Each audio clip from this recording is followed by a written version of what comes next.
Welcome to Innate Express Podcast. I'm Haig John, chiropractor in Melbourne, Florida. Our mission is to ground you in service and inspire you to serve at your very best. Let's get started. In our conscious creation, there has been numerous books written about the fourth dimension. Is a great book. We just read the foreword and the beginning of that book. And we talk about visualizing the things that we want. There's been books like The Secret, and really being determined in creating the things that we want in our life. There is The Science of Mind, and the book written, and that's about creating what we want in our life, and the importance of having a made-up mind. That's what Jim Sigafus, my mentor, always talked about, and creating things from the fourth dimension, having a made-up mind that you want it. Pasquale used to say, be careful what you wish for, you just might get it. And he always talked about, the things that we say we're creating. So be careful. The importance of knowing what we want, writing it down, visualizing it, knowing that it's happened, declaring it out loud, stomping our feet and saying, this is what we want. We're telling the creative stuff of the universe, we're telling God that is what we want in our life. If we don't know what that is yet, and there's a lot of people say, I don't know what I want. I don't know where I'm going. I don't know what I want to do. I don't know what is a successful practice. I don't know what a successful business is. And even though they're in business, and a lot of people open things and just allow it to happen to themselves with everything in life. And I remember I was seeing some speaker, I have no idea who it was, and they said, either you can let life happen to you or you can create it. I'd rather be, a functional part of the creation of my life than just allow things to happen to me and just drifting. And there was a really good book, I can't remember the name of it right now, but the author talks about drifting. We're drifting in life. The important knowing that we know that we want this to happen for ourselves. Once we have our made-up mind, we start putting in the processes of how I'm going to get there, what am I going to do next, cleaning up the inconsistencies in our life, looking at our life where we are maybe chaotic, and we let things happen to ourselves, just like a child does. A child lives a daily life and allows the world to happen in the way that, it just comes. They might want to go to the park and have a tantrum until they get to the park or the library or read that book. They're trying to create that with all the fervor and passion until we can't stand listening to it anymore, and then we just do it. In a way, we have to be that same child all the time for the things that we truly want. And, if it's just big cars and big boats and lots of money and things that are in this, in the physical world, that's okay. That stuff will come, but it also has to be in balance with the other things in our life. We also have to have a balanced family life. We have to have a balanced service life. Our life in our friendships and that type of thing. And our work life. If it's all work, because I want a big boat. Because in reality, we can sit and meditate and say, I want a really big boat. But if we're not doing the action steps to actually get the boat, we might end up with a junk old boat in the middle of your front yard that a hurricane blows to into your life. That's no fun. But, you weren't really specific of what kind of boat you want or how you're going to get it. It's just going to happen to you. You may have, an experience where the neighbor says, hey, you know what, I'm going to give you that boat. You had your eye on it, but you also did the work. You probably helped him do a little bit of work on that boat. You gave some love to it. And he said, you know what, this boat doesn't serve me anymore. I want to pass it to you because you would be served with this boat or whatever it might be, but you've also given love towards it. To have things, say a big practice, I want to double my practice. I already have a huge practice. I want an ultra uber practice. And why not have that? It's because I've always asked, how can I serve your people better?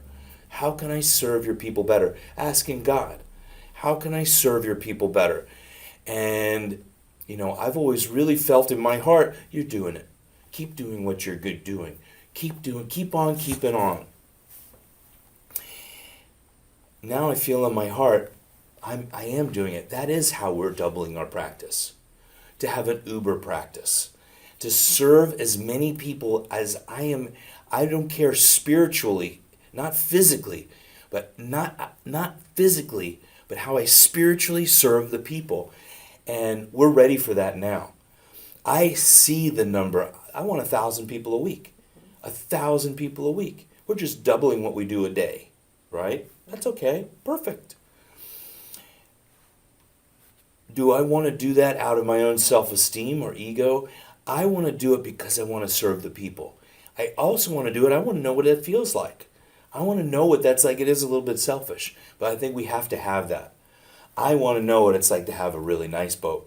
I've had lots of boats in my life. I have a beautiful home, but I want a different home right now. We're selling our home. I know my family is a wonderful family. I'm in joy with it. I also ask, how can I serve my family better? How can I serve you better? And all that level of service we get, as we serve, we also receive, because we have to be in balance. The guru at the Kashi ashram near me, she used to teach, and I learned this through Swami Muksharam, who was her main Swami. He said, hey, Ma teaches you must drink as you pour. You must drink as you pour. We also have to receive, because you know what? We've said at Christmas, it's easier to give than receive, or it's better to give than receive. You know what? It is a life-saving thing to be able to receive as well as give. Because if we're good receivers, we also are good givers. We have to be good receivers first. So being in balance with that. The love we give in service comes back to us in many ways.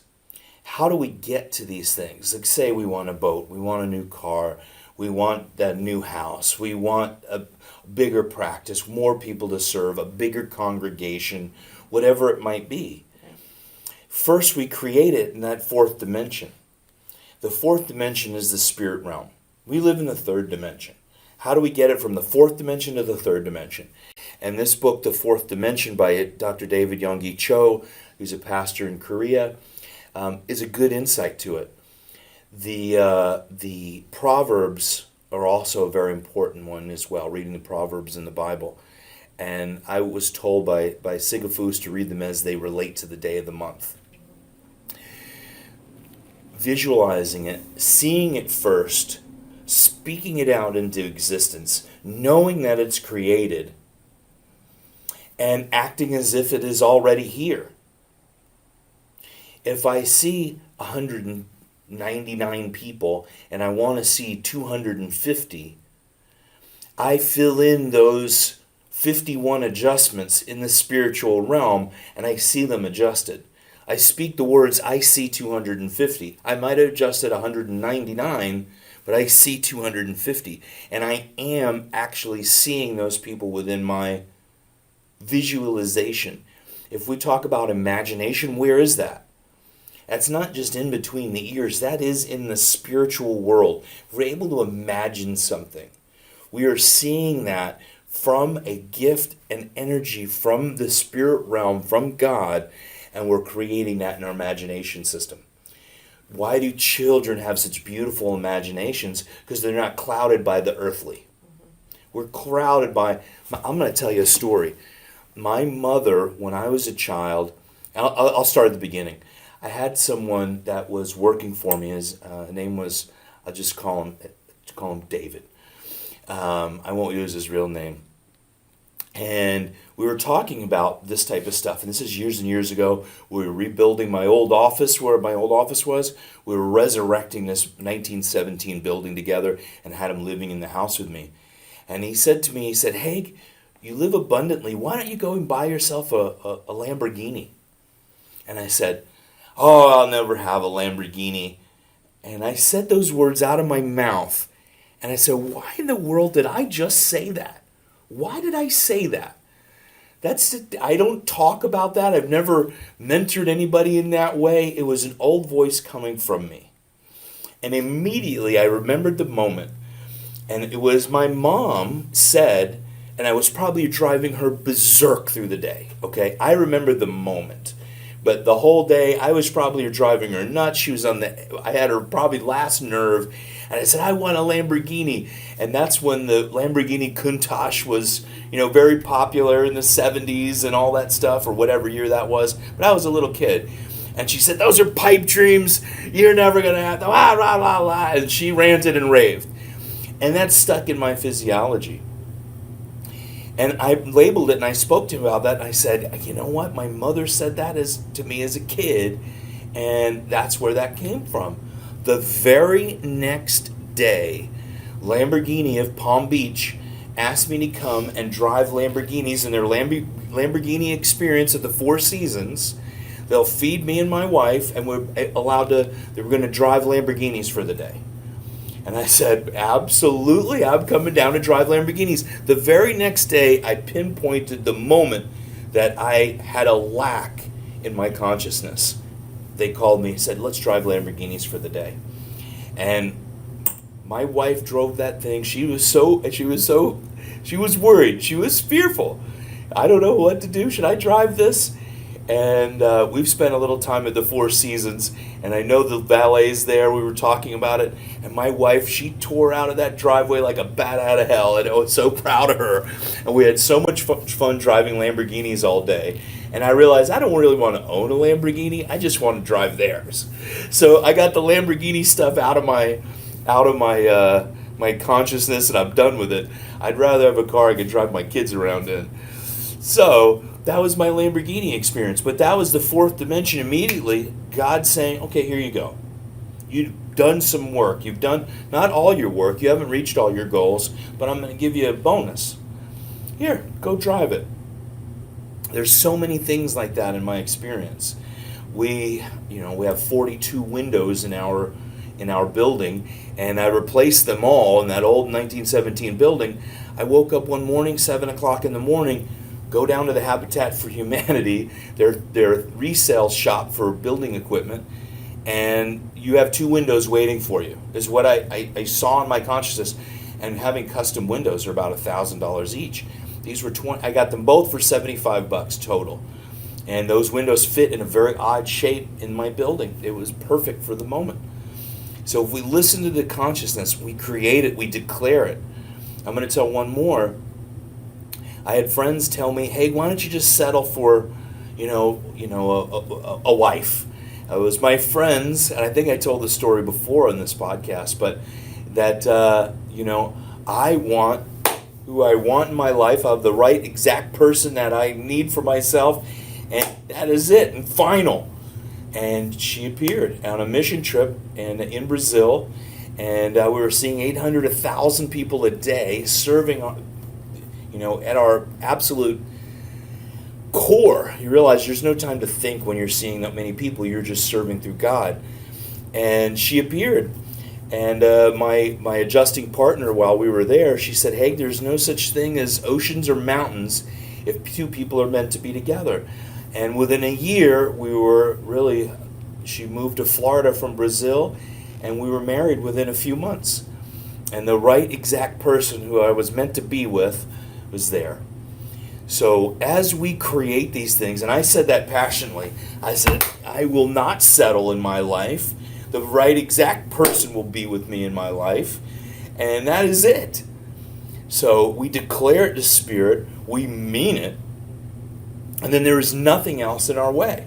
Whatever it is we want, being balanced with our life. If it is having Just wealth and riches, that'll come too. But really also being balanced in everything in our life. So I recommend reading The Fourth Dimension. I recommend reading Proverbs. I recommend reading A Deep Breath of Life from Alan Cohen. And I recommend, praying, visualizing. And there also is Wallace Wattles' The Science of Getting Rich. I think that was written right at about 1900 or so. And that's where they got the movie The Secret from. And it's not about riches and wealth. It's Science of Getting Rich really is what riches are to you, what's very important to you. And what's very important to me is family and also being comfortable. I don't want to have to worry about moment to moment of my survival. So, those things have come to me in balance now. If you have any questions on those things, I would recommend, sending me an email, and we can help you create those things in our lives. There are things to do, writing them down, steps to our goals, writing our ultimate dreams, and crossing them off. I just told a friend of mine the other day that I have the practice of my dreams right now, of what I have dreamt of my entire life. I am in it now, and I can be comfortable like this the rest of my life. But I don't want to be comfortable. I want comfort, but I don't want to be stuck in a rut. I can be comfortable here. But as I want to now serve more, I can turn up that juice. I have more ability to do it. I can step out of my comfort zone. I can create more. I am powerful. I have been given gifts from God, just like everyone else has. I continually look for those gifts within me and open the package. I open the box and say, here I am. The past couple of days, I have been really grouchy. I have to say, I've been grouchy. I've been frustrated with myself. And you know what? That's come out on some of the people I love. Yesterday, I had a few moments. I have to just get in my car. I'm a driver. I like to drive around and I think. And I just drove around. I did a few things, spent 20 minutes doing it. And I realized my frustration is myself creating a new structure for myself. Because you know what? To be able to handle, I'll just tell you, the volume's 1,000 people a week. I have to become new. I have to be myself.